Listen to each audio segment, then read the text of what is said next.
예, 서울에서 많은 분들이 다치고 사망하셨습니다, 여러분. 그분들의 고통 또 그분들의 어떤 슬픔에 대해서 여러분 기도해 주시기 바랍니다.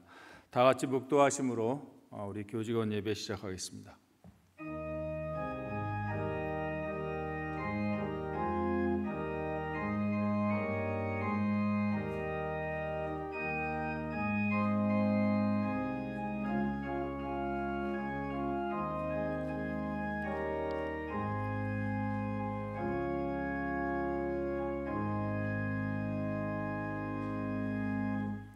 찬송가 39장 1절과 3절 함께 부르시겠습니다.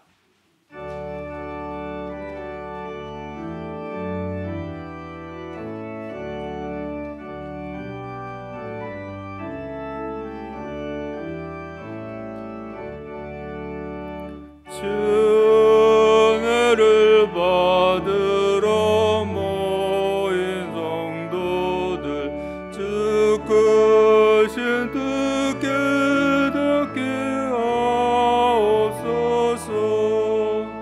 내 고통의 멍에를 다 벗게 되니 날 구속하신 이름 찬양하리.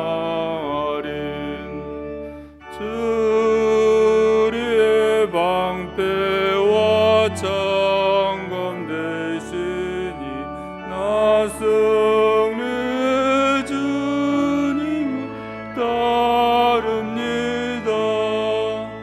큰 환난을 당할 때 늘 도우시니 승전과 높이 불러 찬양하리. 아멘. 우리 조인성 학자님 기도해 주시겠습니다.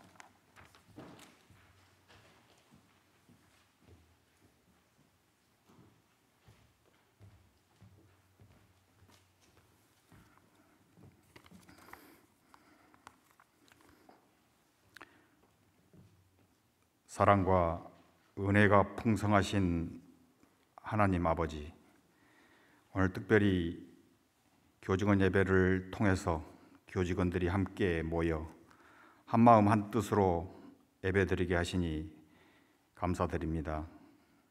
신령과 진정으로 거룩한 산 제사를 드리게 하옵소서. 하나님께 영광과 존귀와 찬송을 올려드립니다.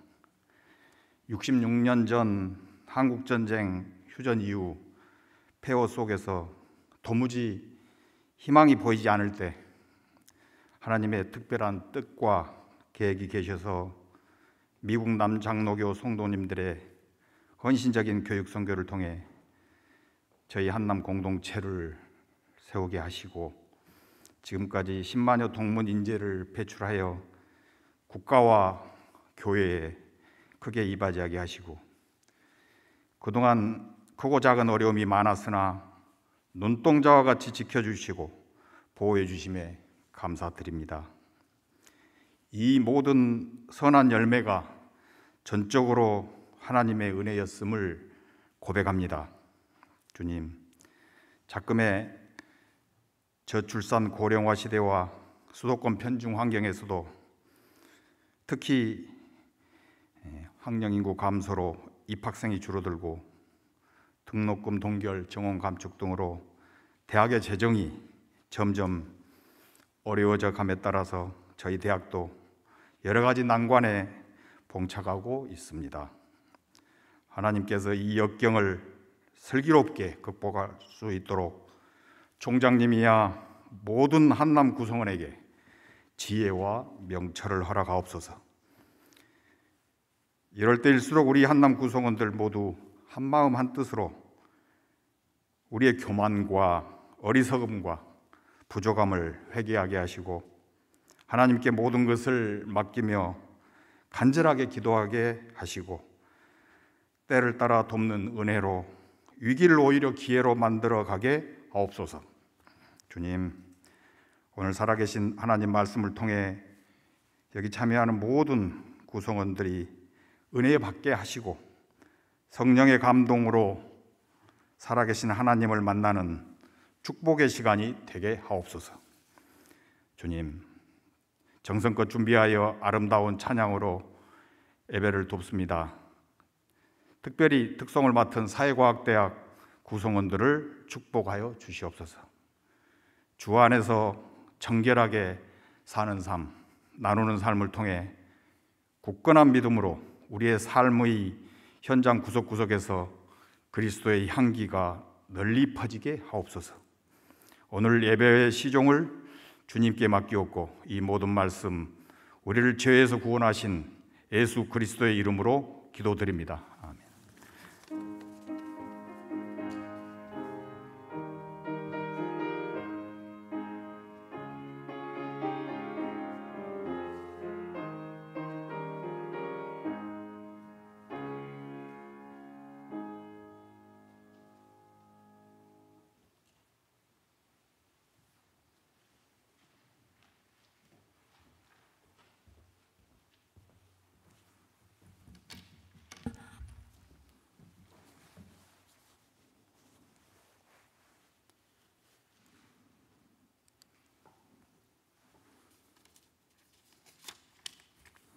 오늘 하나님께서 우리에게 주신 말씀은 에베소서 2장 13절에서 18절입니다.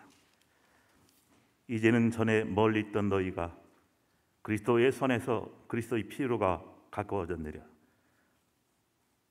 그는 우리 화평이신지라 둘로 하나를 만드사 원수인 것 곧 중간에 막힌 담을 자기 육체로 하시고 법조문으로 된 계명의 율법을 폐하셨으니 이는 이 둘로 자기 안에서 한 새 사람을 지어 화평하게 하시고 또 십자가로 이 둘을 한 몸으로 하나님과 화목하게 하려 하심이라.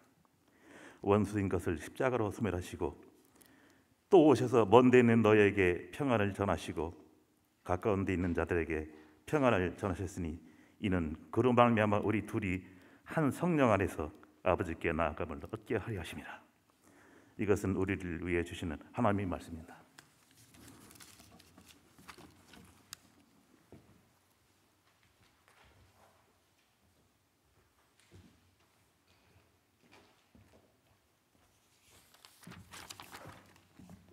오늘 찬양은 이제 사회과학대학에서 해주시겠습니다. 조금만 기다리고 자 가시죠.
오늘 계재강 목사님께서 그는 우리의 화평이신지라 이런 제목으로 말씀을 전해 주시겠습니다.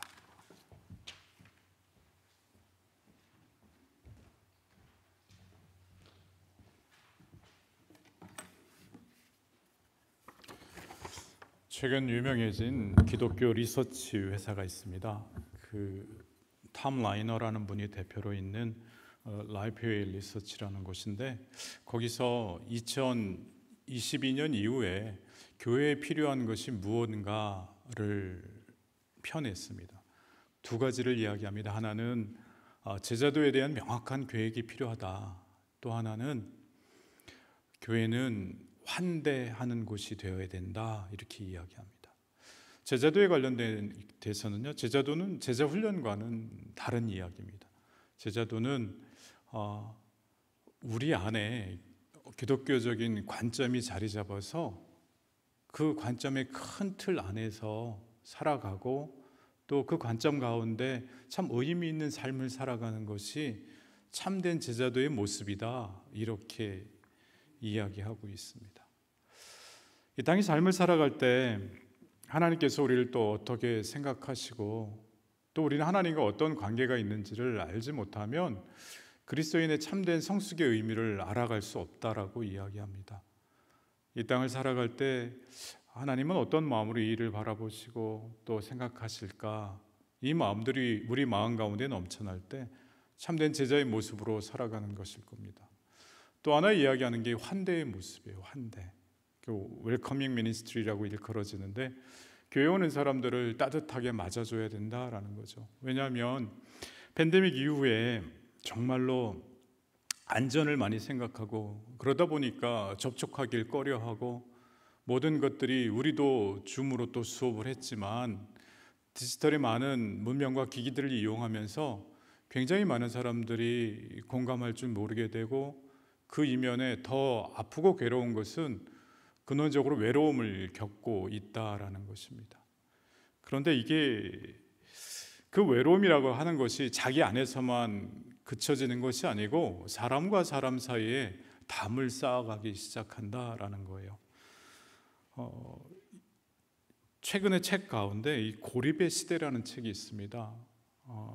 유니버시티 컬리지 런던의 노리나 허치라고 하는 교수가 이 책을 썼는데, 거기서 이런 이야기를 합니다. 우리가 코로나19를 겪으면서 이 외로움과 고립에 대해서 생각했다라고 생각하지만, 그 이전부터 이미 우리는 또 외롭고 고립되고 원자화된 느낌으로 살아가고 이미 있었다. 이렇게 이야기합니다.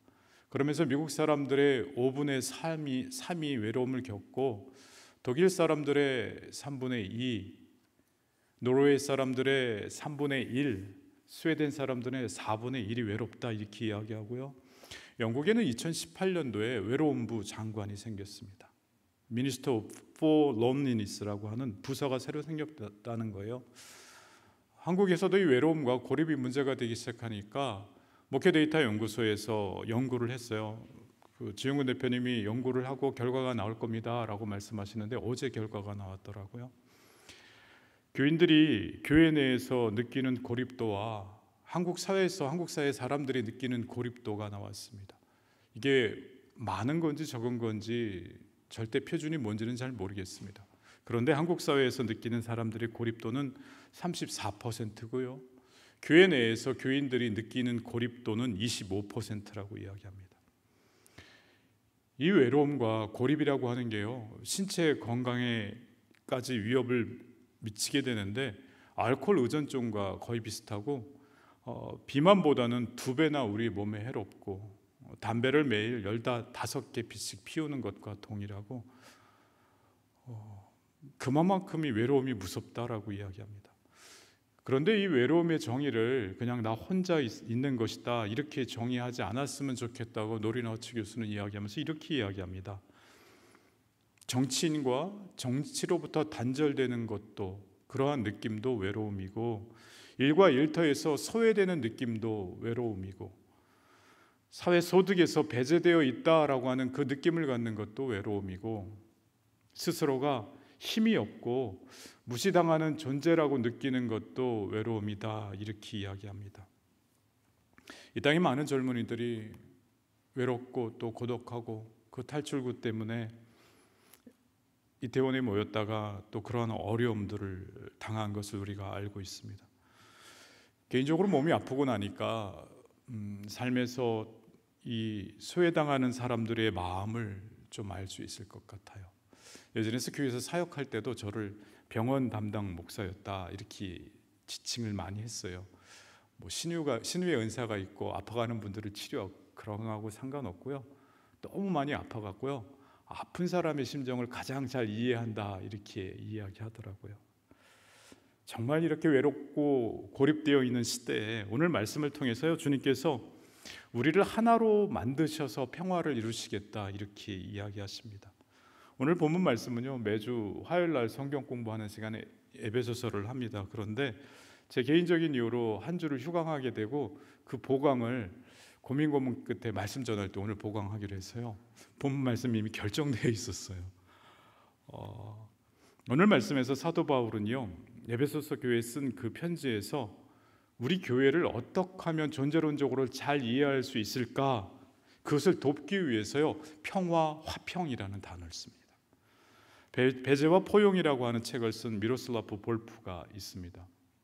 이 스스로가 그 동유럽권에서 굉장히 많은 고통을 겪다가 간신히 미국에 왔고 지금 예일에서 가르치고 있는데, 평화를 이렇게 이야기합니다. 단순히 접촉의 부재에서 그것에 의해서 지탱되는 적대감의 부재를 훨씬 넘어서며 전에는 원수되었던 사람들이 다시금 사귀게 되는 것이 평화다, 이렇게 이야기합니다.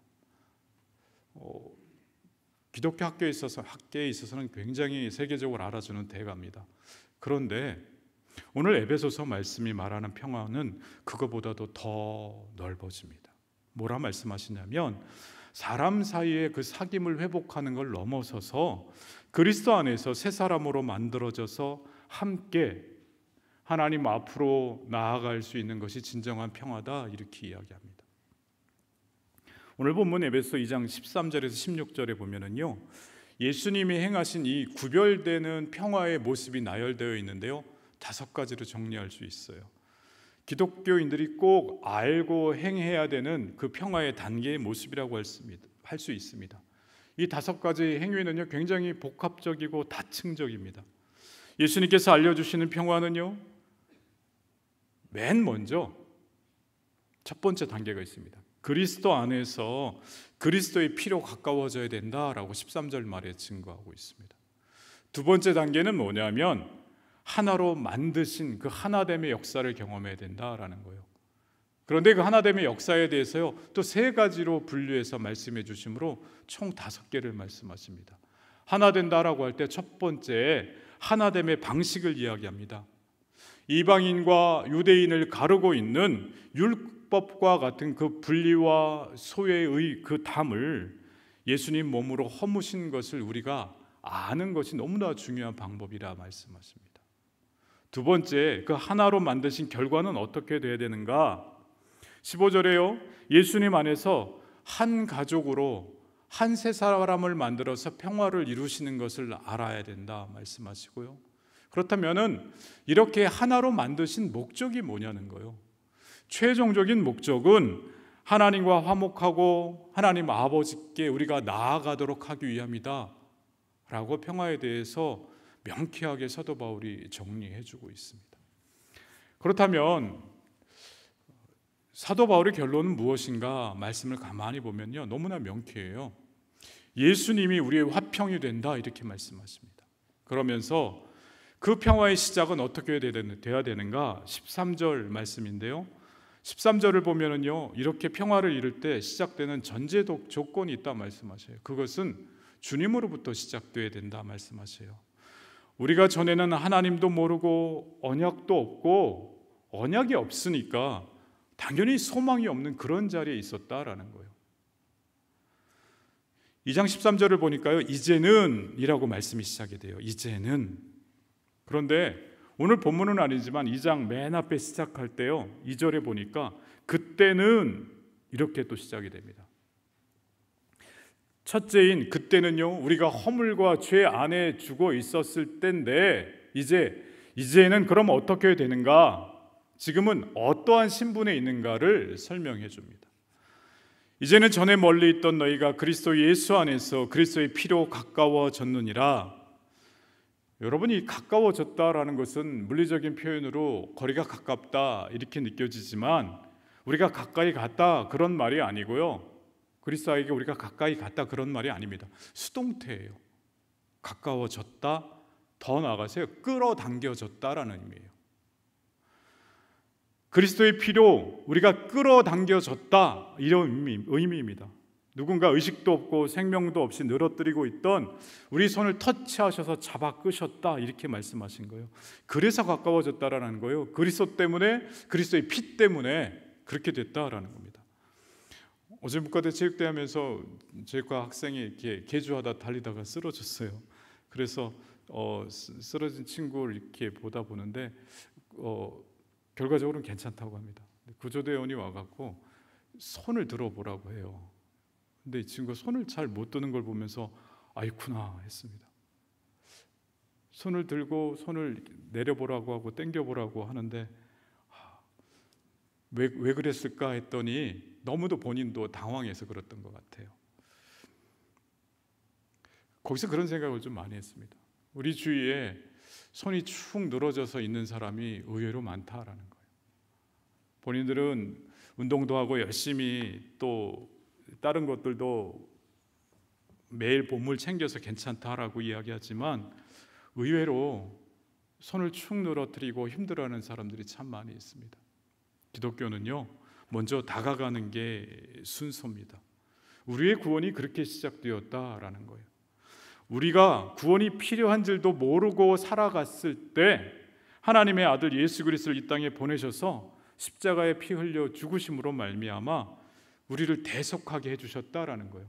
그런데 우리 지난날 그때는 우리가 이것도 모르고 살았다라는 거예요. 그런데 이제는 멀리 있던 너희가 그리스도의 피로 가까워졌다. 이 말은요, 끌어당겨졌다. 이 말씀입니다. 그게 우리가 평화를 이루는 첫 번째 스텝이다 이렇게 이야기합니다.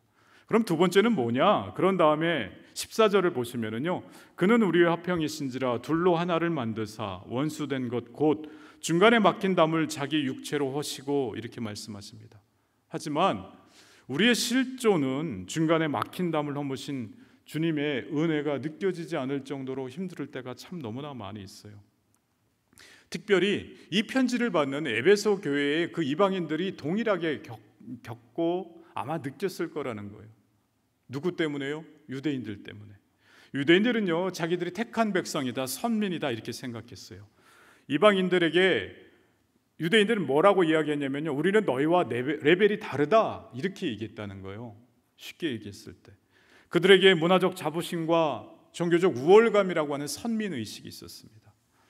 선민의식이 있어서 에베소 교회도 이 문제 때문에 참 어려웠던 것 같아요. 그런데 유대인들이 선민이라고 할 때 이 택했다라고 하는 것을요, 유대인도 잘못 알고 있고 오늘날 신앙생활하는 우리도 잘못 알고 있을 때가 참 많이 있어요. 그래서 유대인 하면은 크리스천들은 뭔가 좋아 보이는 사람, 우리보다는 더 뛰어난 사람, 석학들이 많고 뭔가 앞서가는 그런 민족, 이렇게 우리가 착각할 때가 많다라는 거예요. 택했다라고 하는 의미는 뭐냐면요, 특별한 그룹으로 분리해서 선택해서 그에 따른 특별한 대우를 해줬다. 성경에서 그런 의미가 아닙니다. 3.1교회 송태근 목사님 설교하시는데 이 부분을 이렇게 설교하셔서 제가 아직도 기억을 해요. 뭐라 말씀하시냐면, 여름에 트럭에서 수박을 살 때, 요즘엔 그렇게 안 하죠, 위생적인 문제로. 예전에는 이렇게 칼로 수박을 파시는 분이 당도에 자신이 있으니까 이게 삼각뿔 모양으로 빼서 맛을 보라고 합니다. 맛을 보고 맛있다고 하면은 다시 메꿔주고 가져가라고 하죠. 유대인이 바로 그 삼각뿔 모양으로 뽑힌 사람들입니다. 샘플링 됐다라고 하는 의미예요. 근데 뭐의 샘플이냐는 거예요.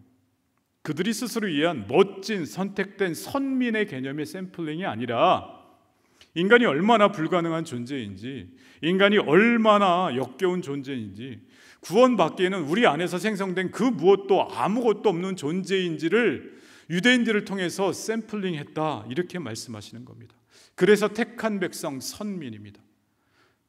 거기가 너무 우리의 처절한 현실을 보여주는 거잖아요. 그래서 구원의 메시지를 온 인류에게 확대시키시는 것입니다.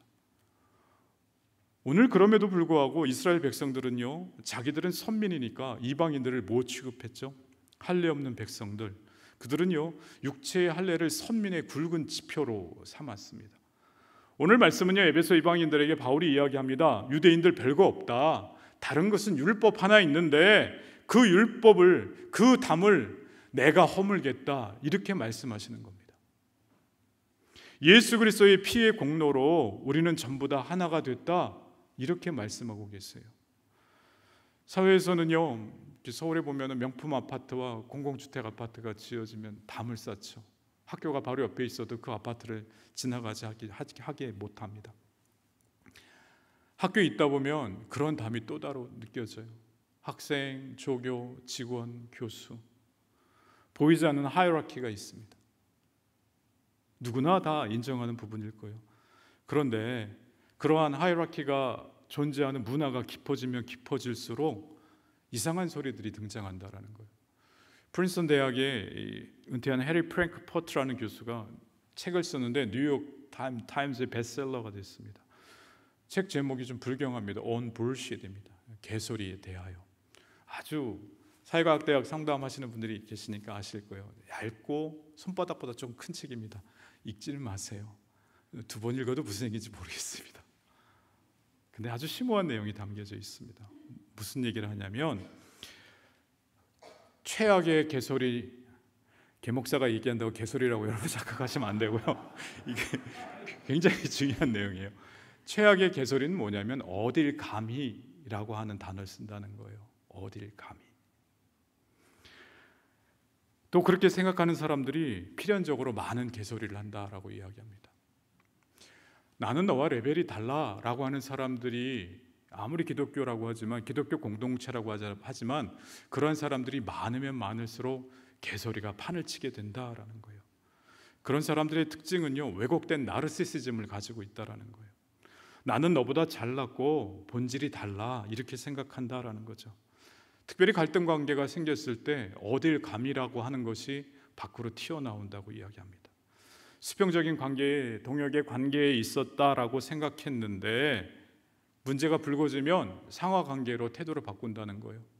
내가 너에게 그동안 관용을 해줬던 것은 내가 그냥 잘 봐준 거지 네가 기어오르라고 한 거 아니다 라고 본색을 드러내기 시작한다라는 거예요. 여러분, 자신의 욕구를 솔직히 드러내고 싶지는 않지만 내 느낌이 맞아 라고 정당화하고 싶을 때 쉽게 나오는 아무 근거 없는 말이 불쉿이라고 프랭크포트 교수는 이야기합니다.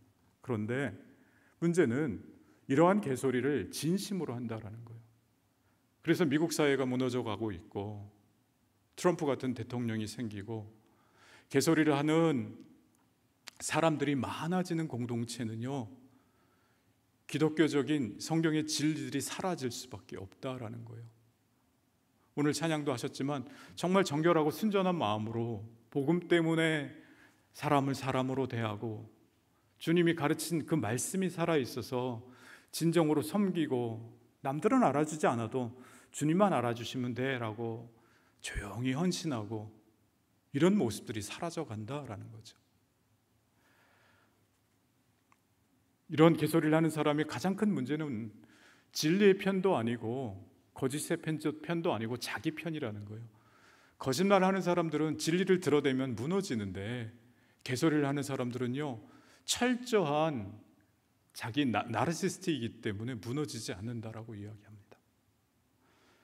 오늘 말씀은요, 하나로 만드는 방법을 말씀하시는데 이방인과 유대인 사이를 가르는 율법으로 나타나는 이 분리와 소외의 담을 당신의 몸을 십자가에 죄에 대하여 못 박아 죽으심으로 허무셨다 이렇게 말씀하십니다. 우리가 이러한 신앙 가운데 온전히 뿌리내리고 있지 못하면, 이것이 흔들려 버리기 시작하면 우리 공동체는요, 말씀보다 신앙의 가장 중요한 그 기본적인 모습들보다 엉뚱한 소리들이 난무할 수 있다라는 것입니다. 주님께서는 우리를 하나로 만드신 결과에 대해서 이제 15절에 말씀하십니다. 우리는 그리스도 안에서 이제 새 사람이 됐다 이렇게 말씀하세요. 15절입니다. 법조문으로 된 계명의 율법을 폐하셨으니 이는 둘로 자기 안에서 한 뭐를 지어요? 새 사람을 지어 그런즉 누구든지 그리스도 안에 있으면 새로운 피조물이라 보라 이전 것은 지나갔으니 새 것이 되었도다. 새로운 라이프 스타일에 대해서 이야기합니다. 옛사람을 벗어버리고 새 사람을 입으라. 그러려면 먼저 뭐가 바뀌어야 되는가 하면은 우리 심령이 바뀌어야 된다 이렇게 이야기해요. 그런데 이 우리 심령이 바뀌는 것은요 수양이나 어떤 수련을 통해서 이루어지는 것이 아니라 외부로부터 오는 하나님 말씀을 들어야 된다라는 겁니다. 주님의 말씀이 살아있어야 된다라는 거예요. 때로는 하나 되지 못하고 주 안에서 새 사람 되지 못하는 우리에게 주시는 말씀들이라는 거예요. 이 말씀을 이렇게 준비하는데 지금 놀랍게도 사도 바울은요 정말 잘못이 많은 유대인들에게 뭐라 이렇게 하나 되라 말씀하시는 게 아니고요, 그들을 찾아보니까 그들이 이 주어에 해당하는 사람들이 이방인이에요. 이방인 크리스찬들에게 이렇게 이야기하는 거예요. 가해자에게 말씀을 하셔야지 왜 피해자에게 말씀하시느냐. 말씀을 준비하는데 이게 가슴에 탁 와닿았습니다. 이 모든 말씀을 이방인 땐 에베소 교회의 교인들에게 말씀하고 있다라는 거예요. 피해 당사자에게 하나 되라, 하나 되는 비법을 말씀하시면서 또 용서를 말씀하시는 것 같아요. 그런데 용서하고 피해받고보다 더 중요한 것을 말씀하십니다. 그게 뭐냐면 하나님의 기억의 잊어버림을 이야기하십니다. 놀라운 역설이에요. 우리의 모든 죄를 잊어버리시는 하나님의 그 사랑과 은혜에 대해서 말씀하십니다. 그러한 방법을 취하신 하나님의 놀라운 지혜를 마주해야 된다 이렇게 말씀하십니다. 새 언약을 통해 우리는 새로운 관계로 초대받는다. 그렇기 때문에 우리 편에서 언약을 깨뜨렸지만 내가 유대인이든 내가 이방인이든 상관없다. 이미 너희는 그 언약을 깨뜨렸다. 하지만 하나님께서는 하나님 편에서 새롭게 언약을 베풀어 주시겠다. 오늘 그렇게 말씀해 주고 계신 겁니다. 여러분, 하나님만이 주실 수 있는 것을 인간에게 바라면 우리는 상대에게 악마가 될 때가 참 많이 있습니다. 여러분, 누구에게 서러운 적 있으세요? 서운한 적 있으세요? 그리고 뭔가를 바란 적 있으세요? 그럴 때 우리는 그 사람에게, 상대에게 악마가 된다. 헬리나 오웬이 그렇게 이야기합니다. 그래서 여러분, 우리는 기도해야 됩니다. 우리를 먼저 내 사랑하는 자다 이렇게 불러주신 그 주님의 음성을 들을 수 있어야 한다라는 거예요. 그렇지 않으면 우리는 인정과 칭찬과 성공을 구걸하고 돌아다니게 되고, 그러면 결국에는 자유를 잃게 되고 하나됨을 놓치게 되고 마지막에는요 주님을 놓치게 됩니다.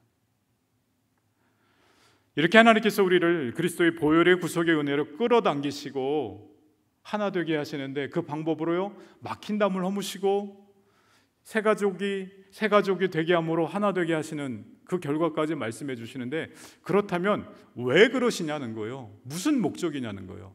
마지막 5번째로 하나 되게 하신 목적을 말씀하시는데, 자 다시 한번요, 우리를 끌어당기셔서 2번째 하나 되게 하시는데, 3번째 그 하나 되는 방법을 하나님에서 화목되게 하시고, 2번째 하나로 만드시고, 마지막 목적을 뭐라 말씀하시냐면 하나님 사이에 화목되게 하고 우리로 하여금 한 성령 안에서 하나님께 나아가도록 하기 위함이다 라고 16절 18절에 그 목적을 너무나도 명확하게 말씀해 주십니다.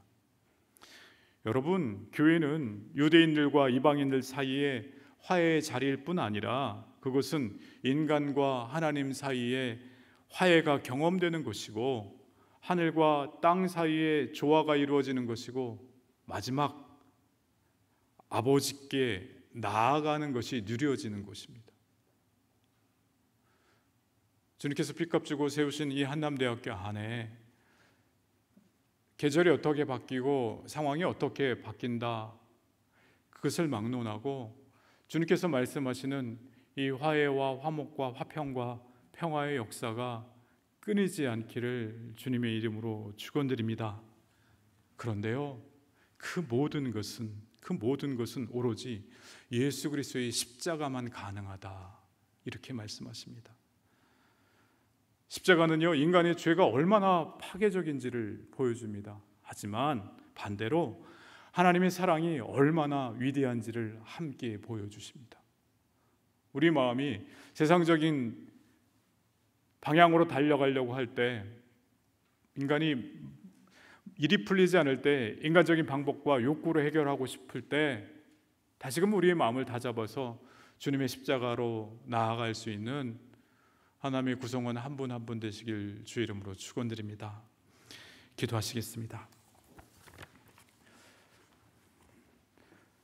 사랑의 아버지 하나님, 세상의 곳곳은 전쟁으로, 삶의 현장은 서로 반목하고 이기심과 시기와 질투와 더 나아가서 그것은 우리에게 단절과 고독과 외로움을 만들어내고 있습니다. 이때 주님께서 우리에게 말씀하신 그 화목의 방법들을 다시금 깨닫고 주님 손에 이끌림 바 되어 정말 미워하던 사람들과도 하나 되고, 그 하나됨의 놀라운 역사를 통하여서 주님께서 우리의 죄된 모습에 그 담을 허무신 그 화목의 역사를 더욱더 깊이 깨달아감으로 말미암아 우리도 그 샬롬의 삶을 살아가고 손이 늘어뜨려져서 힘이 없는 자들에게 다가갈 수 있는 한남의 구성원 될 수 있도록 은혜 더하여 주시옵소서. 사랑이 많으신 예수 그리스도의 이름으로 기도드리옵나이다.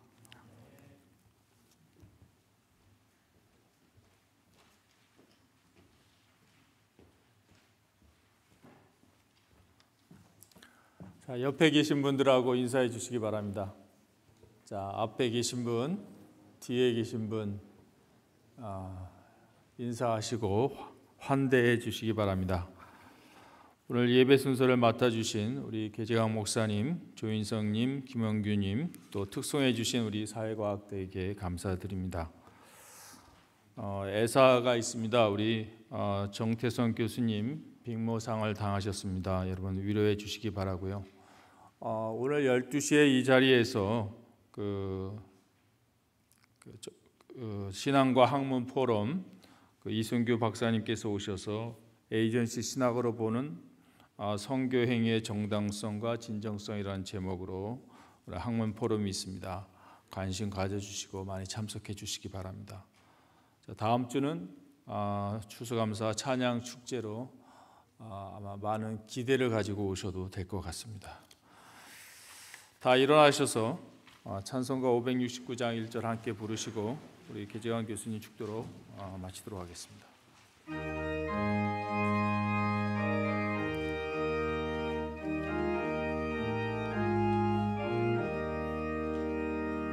선한 목자 되신 우리 주 항상 인도하시고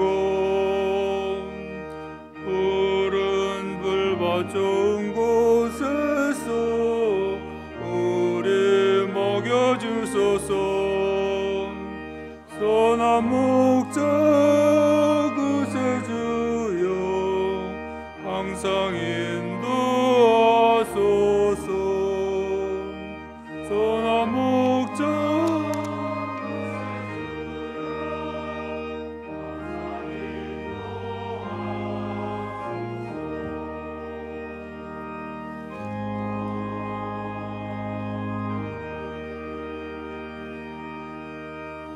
이제는 우리가 힘이 없어 손을 늘어뜨렸을 때 주님께서 잡아 끌어주셔서 다시금 일으켜 세워주시는 우리 주 예수 그리스도의 은혜와 그 아들을 십자가에 못 박기까지 우리를 사랑하신 그 크신 하나님의 사랑과 우리는 느끼지 못하지만 지금 이 시간에도 임마누엘로 동행하시는 우리 주 성령님의 감동 감화 교통하심이 힘들지라도 주님 안에서 화평되기 위해서 다시금 힘을 내어 손을 내밀길 결단하는 우리 한남의 모든 구성원들 가운데 지금부터 영원토록 함께 하시기를 간절히 축원하옵나이다.